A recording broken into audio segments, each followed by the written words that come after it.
Sama Yani Yoga, Joko, sama Pak Hardi. Saya dipatahin Pak kakinya Pak. Kenapa dipatahin, Rin? Kenapa dipatahin? Suruh mengakui Pak. Aku kenapa, Rin? Suruh mengakui membunuh.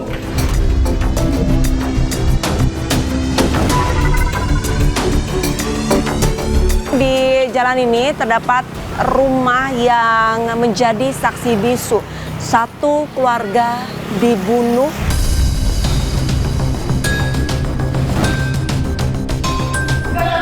Sehingga akan diketahui BAP itu hasil rekayasa yang disutradari oleh penyidik dengan sebelumnya dilakukan kekerasan nanti kan.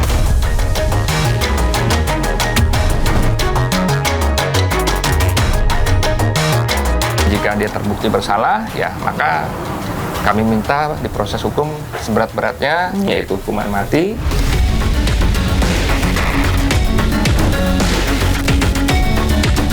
Tersangka ditangkap itu berdasarkan dari data awal yang ada di TKP.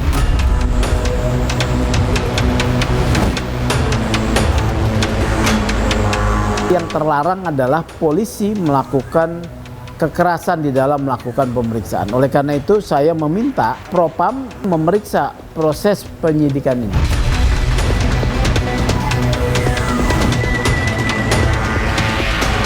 Ririn dan Priok merupakan tersangka pelaku pembunuhan di Oman.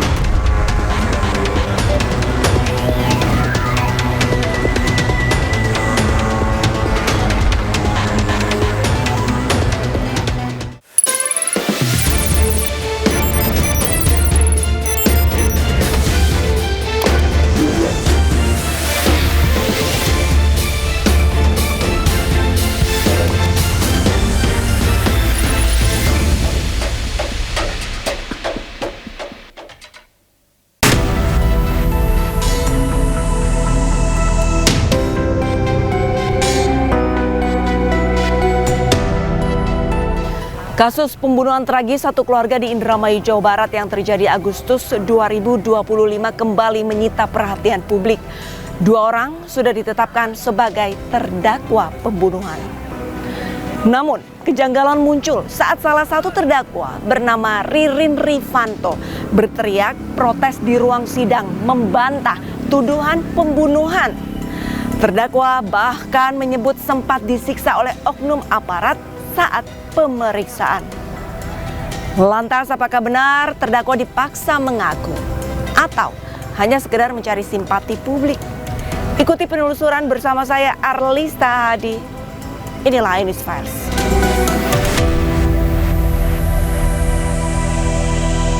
Saya bukan pelakunya Pak. Saya bukan pelakunya.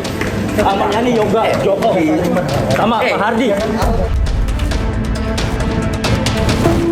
Sedang kasus pembunuhan 5 orang satu keluarga di Indramayu, Jawa Barat memanas. Terdakwa Ririn Rifanto membantah terlibat pembunuhan. Saya dipatahin Pak kakinya Pak. Kenapa dipatahin, Rin? Kenapa dipatahin? Suruh mengakui Pak. Aku kenapa, Rin? Suruh mengakui membunuh. Yang matain siapa, Rin? Kepolisian Pak. Di hadapan sejumlah awak media, Ririn mengaku dirinya disiksa hingga mengakibatkan kakinya patah untuk dipaksa mengakui terlibat dalam kasus pembunuhan sadis tersebut oleh polisi. Sebelumnya, kasus pembunuhan yang sempat menggemparkan publik di mana korban berjumlah 5 orang dalam satu keluarga ditemukan tewas dan dikubur dalam satu lubang di sekitar rumah korban pada akhir Agustus 2025 lalu.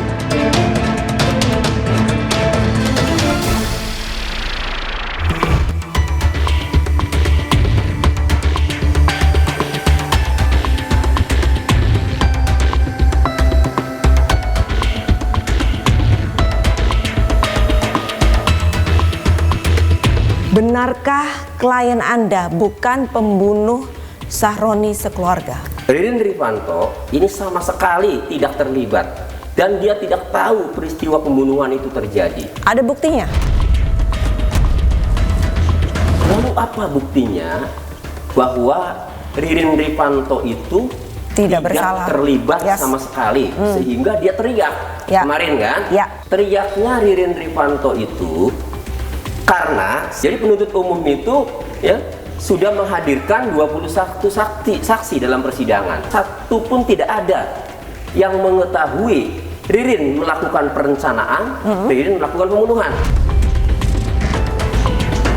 Biasanya nih, kalau ada pelaku tindak pidana yang lebih dari satu, kemudian ada berbagi peran, seharusnya pelaku lain itu dijadikan saksi sebagai saksi mahkota untuk menjelaskan peran pelaku yang sedang disidangkan. Tapi kali itu waktu sidang terakhir 29 April itu, sikap jaksa penuntut umum tidak mau menghadirkan Prio Bagus Setiawan sebagai saksi mahkota untuk memberatkan Ririn.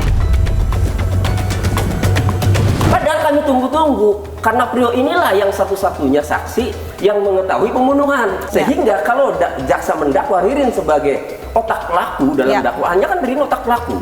Motifnya katanya dendam sewa mobil kepada Budi.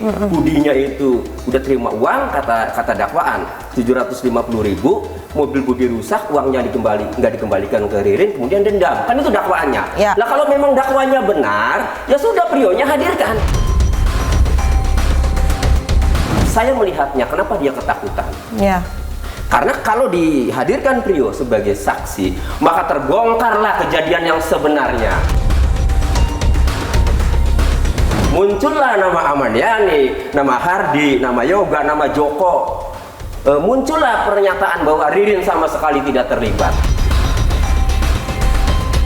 Sehingga akan diketahui BAP itu hasil rekayasa yang disutradari oleh penyidik dengan sebelumnya dilakukan kekerasan nanti kan.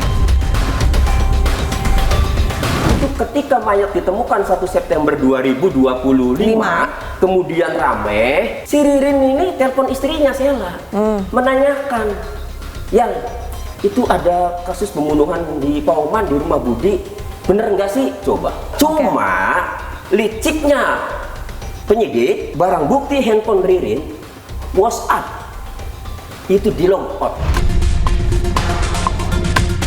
Kemudian 2 kartu SIM-nya Ririn, ya trik semua, dihilangkan. Harusnya kalau dia memang bener ini Ririn pelaku, buka saja ya. Biarkan bukti itu netral, biar hakim menilai.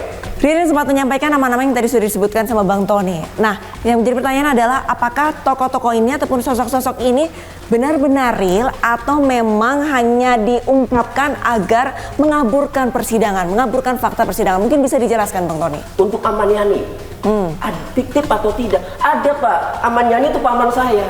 Kata Ririn. Kata Ririn, karena menikahi bibi saya, tapi udah cerai sama istrinya. Kemudian Joko itu terekam di CCTV jam 5.01 pagi itu ada orang masuk ke gerbang Budi, itu masuk.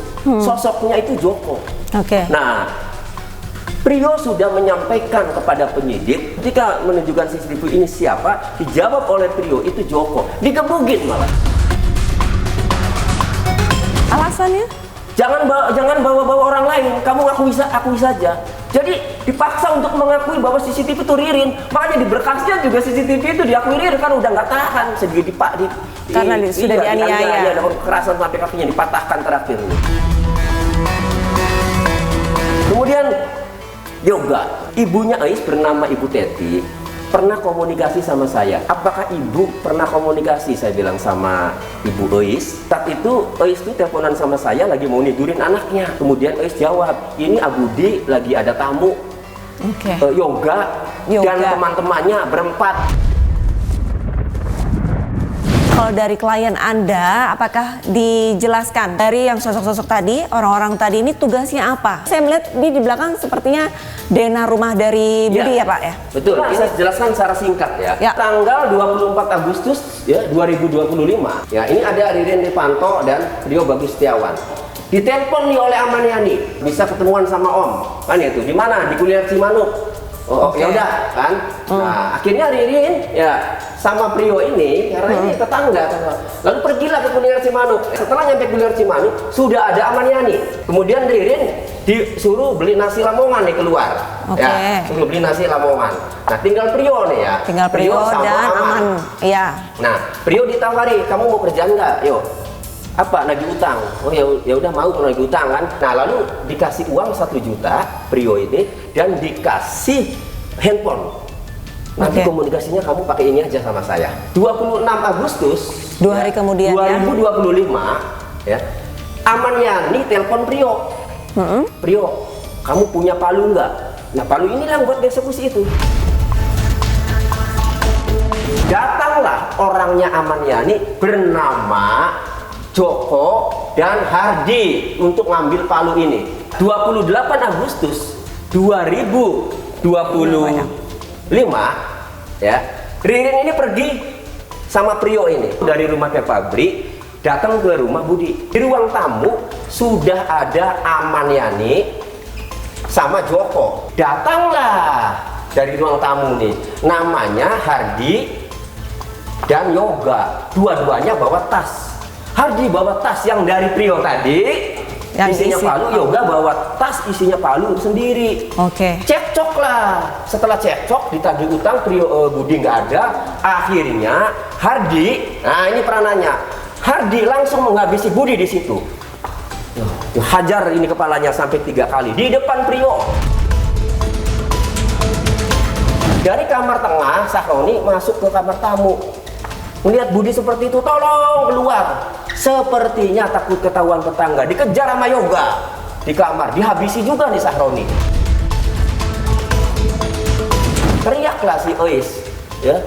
Masuk lagi Yoga nih ke kamar Ois, dihabisi lagi sama anaknya juga. Nah, kemudian bayinya diambil oleh Aman Yani, dikasihkan ke Priyo, suruh dimin pakai susu, botol susu. Tetapi karena masih nangis terus, diambil lagi bayinya sama Yoga, dibawa ke kamar mandi, dilelepin, mati semua. Priyo, kata Aman Yani, kamu harus bisa jaga rahasia ini. Nanti saya kasih 100 juta. Ririn begitu datang, lah kok sepi? Kemana Budi? Dijawab oleh Joko. Budi WA saya, lagi keluar bisnis sama Aman Yani. Lah kalau istrinya kan sedang muntah darah sakit, sama 2 anaknya dibawa oleh Sahroni. Lah ini rumah siapa yang nungguin, kata Ririn. Kata Joko, ya saya kan saudaranya. Ya sudah, kalau ada yang nungguin saya mau pulang, kata Ririn. Jangan, ini Budi WA saya, kamu harus temenin saya jaga rumah. Nah, disitulah kenapa Ririn itu ya berada di rumah terus. Jam 12 lewat hari Jumat itu Ririn disuruh pulang oleh Joko. Kamu kalau pulang dulu sana nggak apa-apa kan, ganti baju atau apa kan. Baru Priyo dan Joko menguburkan mayat kurang lebih jam 1 siang. Itu jadi Ririn juga tidak tahu. Jadi semua ini bisa dijelaskan. Fatalnya penyidik tidak mau sejak awal mendengarkan cerita Ririn. Apa coba kalau begitu? Saya menduga untuk menutupi supaya pelaku lain itu tidak terbongkar. Kan ada apa ini? Apa kemungkinannya, Bang? Kemungkinannya, 1, ingin kerjanya cepat beres, menunjukkan prestasi di depan publik dan pimpinan. Yang kedua, ada kepentingan dari pelaku, karena Aman Yani pada saat di rumah Budi itu menunjukkan tas kepada Ririn, uangnya banyak. Lantas untuk langkah hukumnya ke depannya seperti apa? Untuk kekerasan yang sudah dilakukan terhadap Ririn dan Priyo, setelah saya peringati Kapolres agar menangkap pelakunya, kemudian diabaikan, tidak ditangkap. Oleh karenanya, saya sudah melaporkan dugaan kekerasan itu ke Bareskrim Polri yang mengakibatkan kaki patah. Tulisannya Ririn sendiri. Tulisan asli Ririn ya? Di lapas. Menjelaskan kronologis bagaimana kekerasan terjadi, penyiksaan terjadi sejak ditangkap sampai di ruangan unit Jatanas Polres. Upaya hukum yang sedang berjalannya, nanti saya akan meminta kepada majelis hakim agar menghadirkan Priyo meskipun jaksa ketakutan, supaya terbongkar semuanya. Jika dia terbukti bersalah, ya maka kami minta diproses hukum seberat-beratnya, yaitu hukuman mati.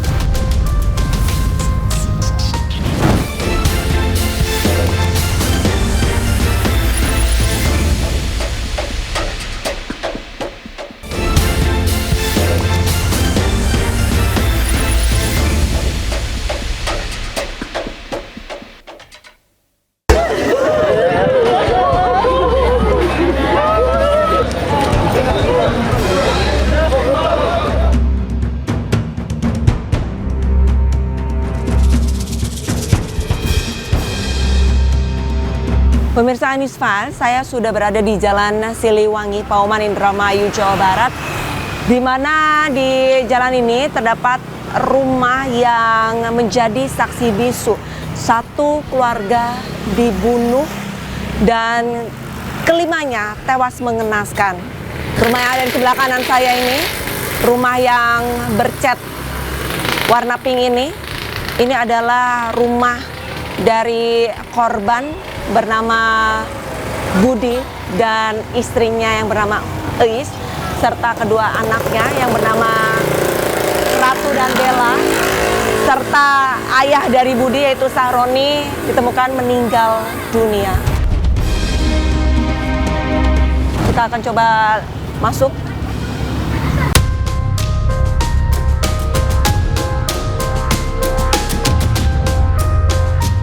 Di dalam rumah inilah sebuah kejadian yang amat sangat menggegerkan kawasan Pauman Indramayu ini. Satu keluarga ditemukan meninggal dunia. Mirisnya, kelima korban terkubur dalam satu lubang.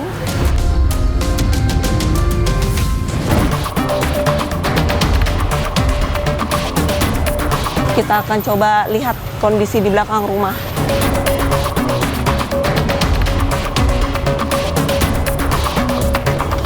Dari rumah selebar ini dan berada di pinggir jalan, sayangnya tidak ada tetangga yang mengetahui bahwa korban bersama keluarganya ini nyatanya sudah hilang kontak ataupun dalam sudah keadaan tidak bernyawa. Hingga akhirnya ditemukan sebuah gundukan ataupun makam yang berisikan 5 jenazah satu keluarga.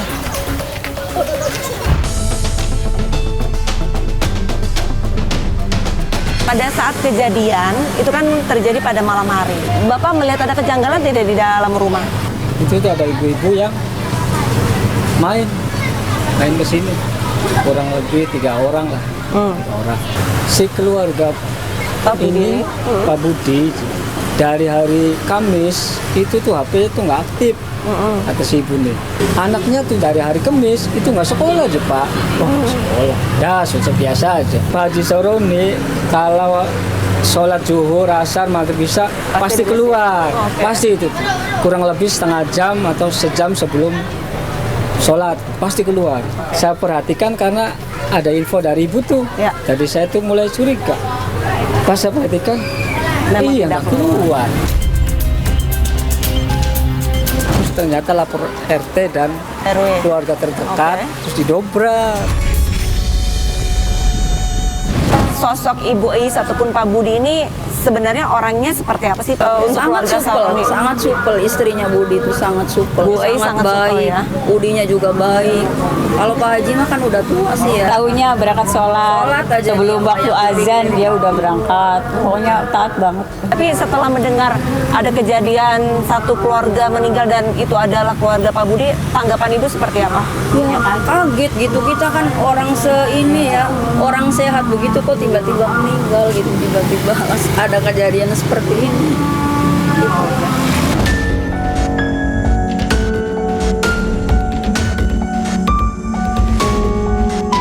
Pada saat keluarga pertama kali menemukan ataupun merasa ada kejanggalan dari keluarga almarhum Budi dan anak istrinya ini tidak bisa dihubungi hingga akhirnya keluarga menemukan ternyata semuanya sudah dalam keadaan tidak bernyawa, ini seperti apa? Pada awalnya waktu itu hari Senin sekitar 4:30 sore, ya saya waktu itu ditelepon oleh uwak saya yang di Jakarta, tolong itu coba cek ke rumahnya Budi, ada rame-rame apa di sana. Ketika sudah sampai di rumah tersebut itu, rumah Budi, sudah ada beberapa orang ya, sekitar mungkin kurang lebih 10 orang. Ketika itu saya tanya, ini ada apa rame-rame di sini? Dan kemudian Oh, Budi nggak ada orang di rumah juga nih di dalam gitu, pada kemana? Ini teman-temannya pada menyariin gitu, di telepon, di WA, tidak ada respon sama sekali. Posisi rumah itu dalam keadaan sudah terbuka pintu makanya, dan ketika itu saya tanya, loh ini kenapa pintu dalam keadaan terbuka gitu kan? Iya tadi kami sempat masuk cek ke dalam gitu kan, bahkan sampai ke lantai 2, tidak ada siapapun di dalam ketika itu, makanya mereka keluar lagi gitu kan. Coba temenin saya ke dalam gitu, saya penasaran pada kemana ya orang-orang gitu kan. Kemudian akhirnya kami berempat masuklah ke dalam rumah. Setelah itu saya menuju dulu ke garasi. Saya melihat di sekitar gitu kan, kok ini kendaraan ada, mobil Avanza milik Budi gitu kan. Kemudian motornya pun juga masih ada semua gitu kan di situ, kecuali ya mobil sedan Corolla. Mobil sedannya tidak ada. Tidak ada. Nah pada saat itu, pada saat itu saya masih berpikir positive thinking ya, karena saya mikirnya barangkali mobil sedannya dibawa keluar itu dibawa oleh wak saya, Haji Saroni gitu kan, mungkin mau menuju ke masjid. Lama itu setelah itu saya menuju ke ruang tamu melewati ke ruang keluarga. Di situ saya lihat sekitar itu kondisinya berantakan sekali, dan setelah itu saya melihat sekitar sekeliling tanpa menaruh kecurigaan. Kemudian saya menuju ke arah belakang rumah.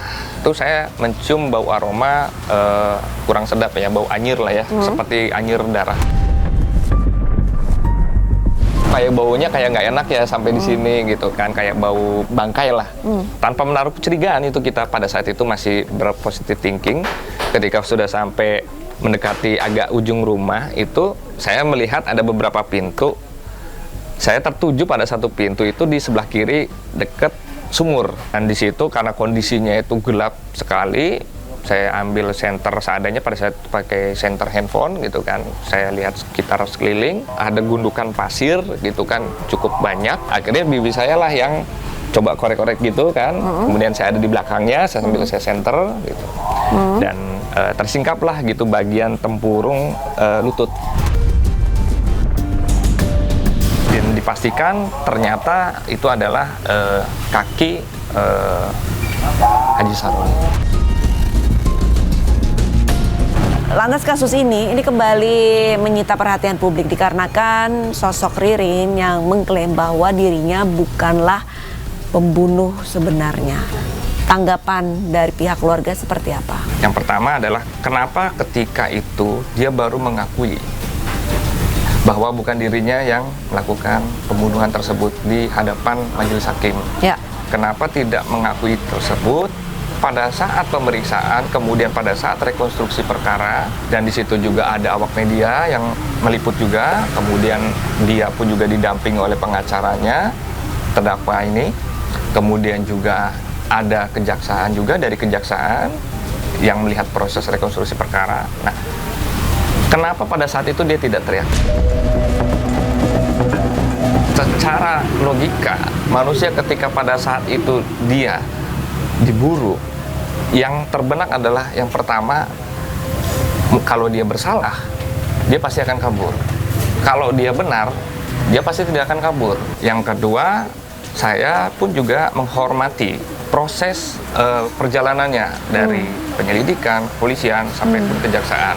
Karena tentu itu pasti sudah melewati proses hukumnya sesuai dengan ketentuan hukum acara pidana. Artinya dalil yang dia katakan itu harus diperkuat juga dengan bukti.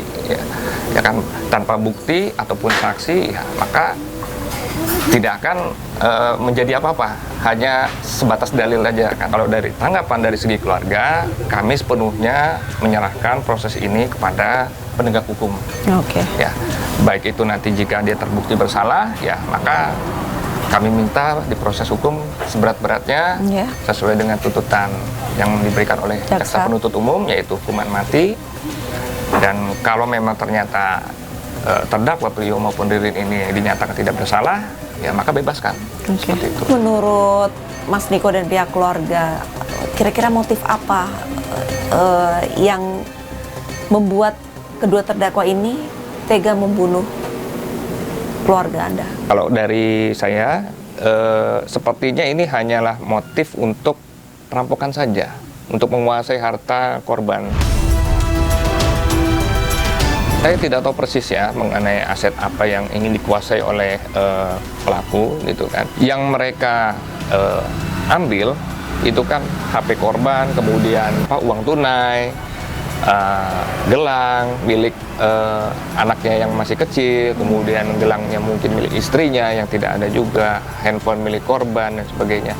Terakhir Mas Niko, harapan dari Mas Niko dan keluarga mengenai proses hukum yang saat ini tengah berlangsung seperti apa? Ya, tentu harapan keluarga ingin agar proses peradilan yang saat ini berjalan, tentu harapannya adalah jika kedua terdakwa ini selama fakta persidangan itu mengungkap bahwa mereka berdualah yang melakukan pembunuhan, ya maka tentu kami menuntut hukuman itu adalah hukuman mati sesuai dengan tuntutan jaksa penuntut umum.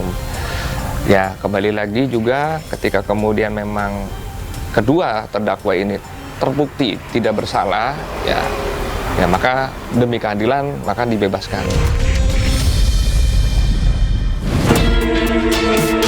Ya itu nggak apa-apa, silakan aja. 3 orang kayak, tapi risikonya jangan sampai itu dianggap itu pembohongan kan, itu penyiaran publik.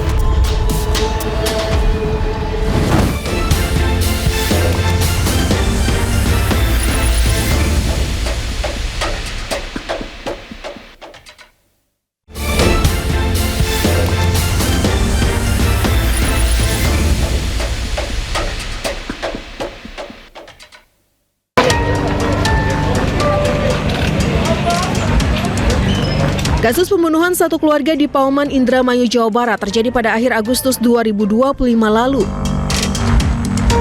Warga yang curiga karena keadaan rumah sepi justru menemukan 5 jasad terkubur dalam satu lubang di samping rumah. Kelima jasad tersebut merupakan Sahroni, 76 tahun, Budi Awaludin, 40 tahun, istri Budi, Eis Juwitasari, 37 tahun, serta kedua anak mereka, Ratu Hairunisa, 7 tahun, dan Bella yang baru berusia 10 bulan.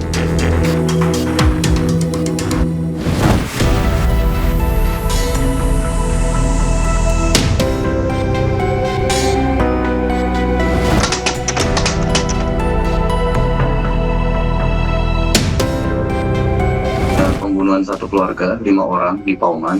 Setelah itu kami melakukan olah TKP dan pengumpulan data-data barang bukti secara scientific identification dan juga melakukan pemeriksaan terhadap saksi. Secara saintifik itu terdapat sidik jari pala pelaku yang tertinggal di pintu geser di ruang tengah dan juga di botol semprot obat nyamuk yang berada di dalam kamar korban.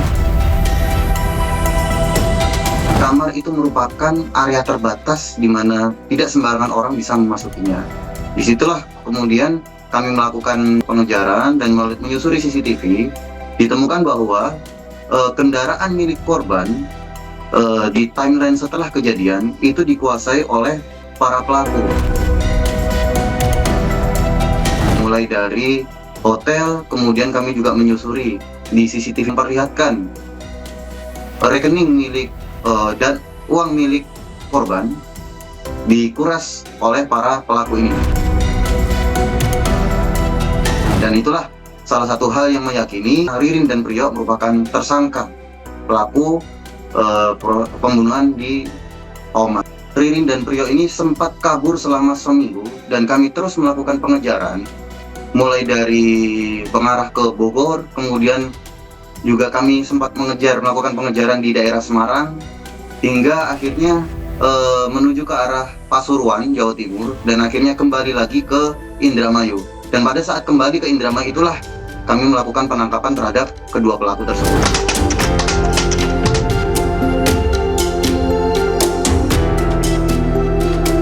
Pada saat proses penetapan sebagai tersangka, kami sudah mengumpulkan bukti-bukti secara saintifik dan juga kuat. Selain itu juga keterangan para saksi-saksi yang sudah kami periksa dan menyatakan bahwasanya kuat dugaan bahwasanya Ririn dan Priyo lah memang pelaku di balik pembunuhan Pauman tersebut.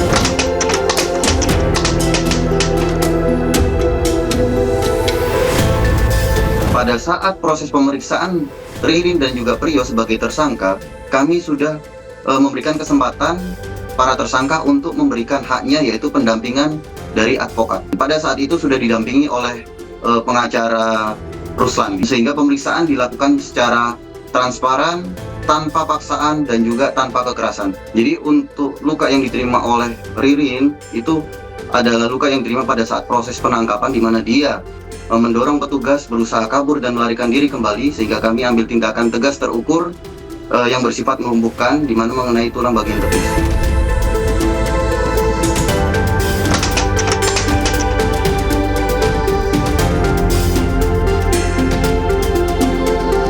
Saat ini untuk perkara tersebut sedang menjalani proses persidangan. Kami sedang menunggu dan juga ikut mengawal proses persidangan yang sedang berjalan, dan kami akan mengikuti menghormati putusan sidang yang nantinya akan diputus oleh Pengadilan Indramayu.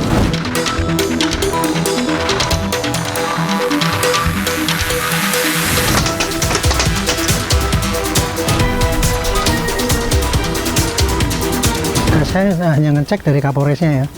Dari penjelasan dia menurut saya sudah bagus, sesuai dengan SOP, dan dia cukup hati-hati.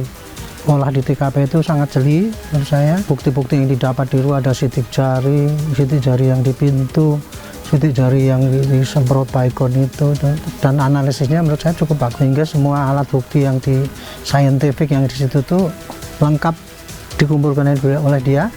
Karena dia juga seketika itu juga di backup dari Inavis, dari Mabes, dan dari bukti-bukti yang didapat itu ya menjurus kepada kepada dua pelaku itu yang ada yang di tempat ya, bukti itu. Jadi intinya gini, pelaku itu berusaha mau menghilangkan jejak dan sudah direncanakan dari dulu.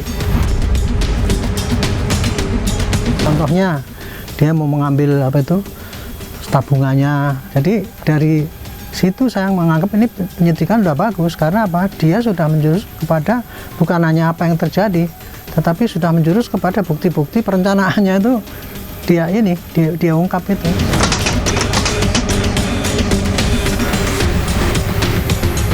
Dari keterangan yang ada itu, hanya dia kan ngomongnya kan setelah keluar dari sidang tuh saya terus pakai itu framing kayak gitu tuh. Ya itu nggak apa-apa, silakan aja.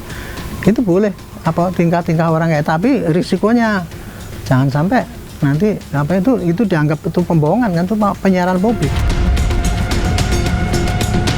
Itu nanti bisa kena kasus tersendiri tuh kalau seandainya polisinya tidak terima dengan itu, menyebarkan berita bohong ya supaya membenci polisi.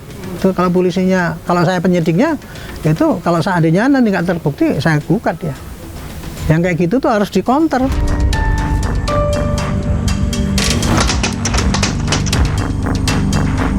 Semua orang boleh aja bluffing kayak gitu, boleh. Kan dia kan nuduh ada 4 orang yang pelaku kan itu kan. Ya, pelaku 4 orang itu tidak cukup harus saksi, harus ada bukti-bukti seperti itu tadi.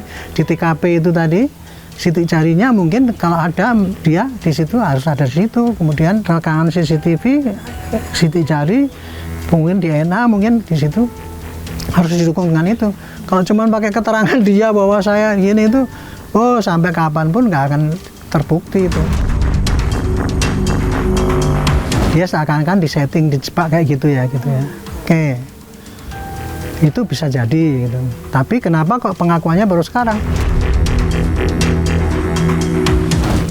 Tidak, dia itu ditangani oleh polisi 4 bulan loh. Gitu. Kenapa kok nggak dari dulu dia ngomong bahwa saya di ini kan gitu kan?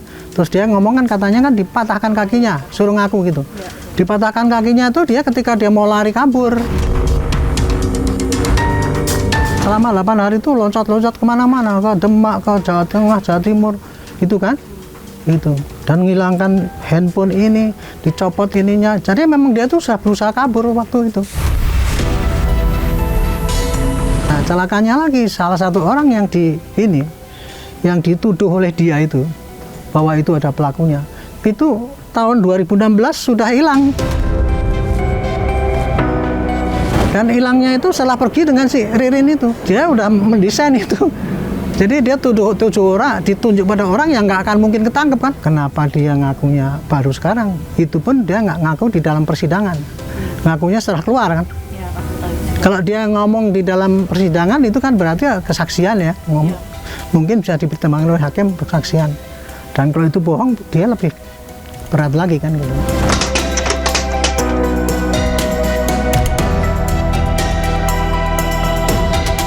Saya yakin tidak, karena tersangka ditangkap itu, pada waktu 2 orang ditangkap itu berdasarkan dari data awal yang ada di TKP. Jadi udah didukung dengan bukti yang cukup kuat lah dari mulai perencanaan maupun penyiapan alatannya, kemudian mau menghilangkan barang buktinya, menghilangkan jejak untuk lari, HP-nya diganti dan sebagainya itu.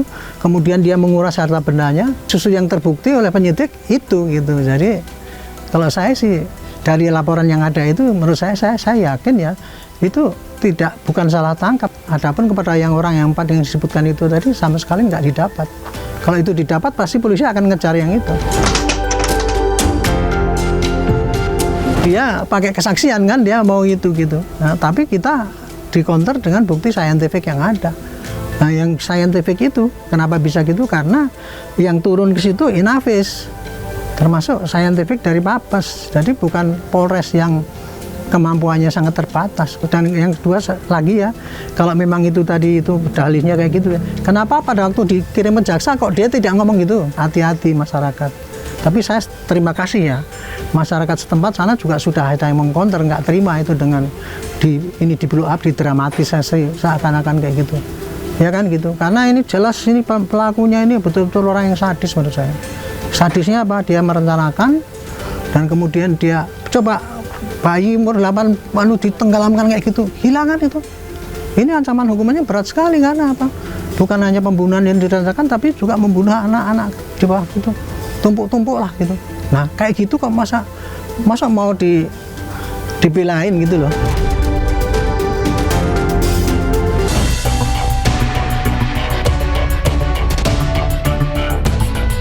Apa 2 alat buktinya? Kalau belum ada, kemudian dilakukan tindakan kekerasan, ini bisa menjadi potensi peradilan sesat seperti kasus di Cirebon.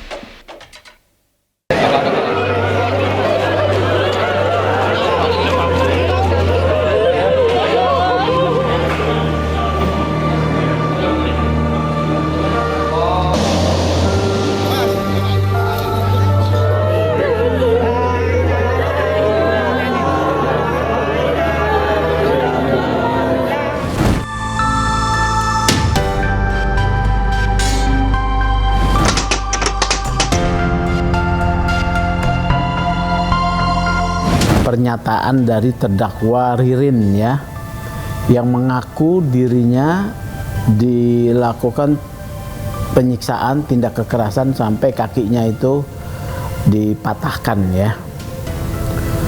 Ini kemungkinan terjadi benar. Apakah penganiayaan itu mengakibatkan Ririn mengaku atau memang Ririn itu pelaku sehingga polisi karena nggak ngaku-ngaku dianiaya, itu 2 hal yang berbeda lah. Tapi yang terlarang adalah polisi melakukan kekerasan di dalam melakukan pemeriksaan. Oleh karena itu saya meminta Propam dan Inspektorat Wilayah Kepolisian memeriksa proses penyidikan ini. Peristiwa pidana terjadi 29 Agustus. Kemudian jenazah dikubur, kemudian jenazah ditemukan tanggal 1. Tersangka ditangkap tanggal 8. Ini jaraknya hanya tidak lebih dari 10 hari. Ketika ditangkap, pertanyaan saya, polisi menangkap tersangka waktu itu atas dasar alat bukti apa? Ya. Karena ini kasus yang disebut dengan kasus pembunuhan konvensional ya, yang mati semuanya, ini harus diprofiling. Kasus ini adalah kasus atas dasar kalau menurut saya dendam. Ya. Nah, kasus-kasus pembunuhan yang atas dasar dendam itu memastikan pertama antara pelaku dan korban saling kenal. Artinya telah pernah berinteraksi ya. Kalau polisi menyatakan adanya motif dendam berdasarkan sewa mobil, menurut saya itu terlalu sederhana. Dikaitkan scientific crime investigation ya, dipastikan apa jejak-jejak pelaku, apakah dia ada di tempat kejadian perkara pada tanggal 29 malam itu ya. Apakah ada CCTV ya, atau ada saksi lain yang mengetahui dia datang ke rumah korban ya, atau ada teknologi mendeteksi karena ditangkapnya kan tanggal 8, posisi kalau dia menggunakan handphone selular ya, posisinya di tempat kejadian atau di sekitar. 3 ya, istilahnya sidik jari ya. Sidik jari, apakah di tempat tersebut, apakah ada bercak darah yang menempel di baju pelaku ya, sebagai bukti-bukti langsung. Pertanyaannya harus dikorek di sini akuntabilitasnya ya. Akuntabilitasnya terkait dengan 2 alat bukti minimal ya, yang mengaitkan pelaku dengan pembunuhan tersebut. Apa 2 alat buktinya? Kalau belum ada, kemudian dilakukan tindakan kekerasan, ini bisa menjadi potensi peradilan sesat seperti kasus di Cirebon.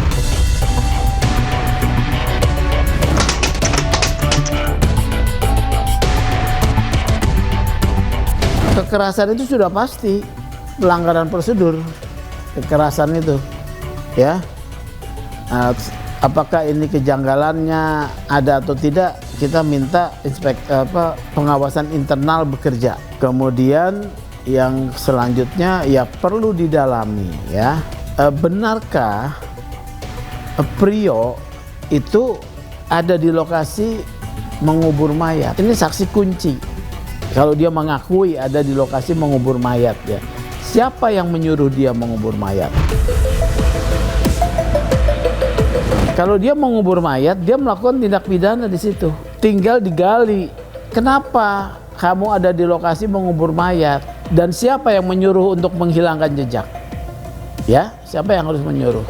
Yang kedua, harus didalami juga adanya pernyataan dari Ririn ya, yang menyatakan dia katanya juga ada di lokasi menemanin yang namanya Aman Yani, kemudian Joko, Yoga ya, Hardi ya. 4 orang ini siapa ya? Ini juga harus didalami. Kalau si Ririn ya ternyata ada di lokasi, dia juga mengetahui peristiwa itu ya. Dia juga bisa, kalaupun dia tidak melakukan pembunuhan, dia bisa diminta pertanggungjawaban ya. Jadi mengetahui satu peristiwa pidana tidak melaporkan, tapi bukan sebagai pelaku pembunuhan.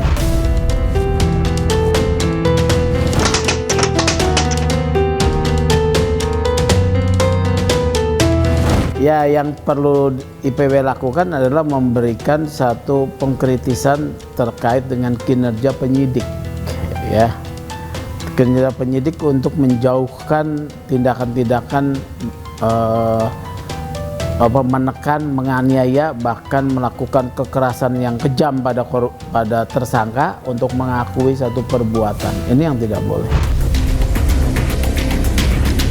Jadi sudah ada pembela, jadi pembela harus mematahkan ya. Pengacara harus meneliti dokumen berkas perkara dengan teliti. Di mana titik lemah pembuktiannya, ya. Dan saya berharap hakim juga harus memberikan keadilan. Jangan kemudian karena ini terdakwa sudah dilimpahkan, jaksa menuduh salah, dia salah.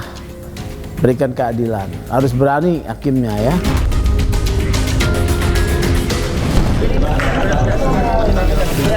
Pelakunya bukan. Pelakunya itu Aman Yani, Bapak Joko.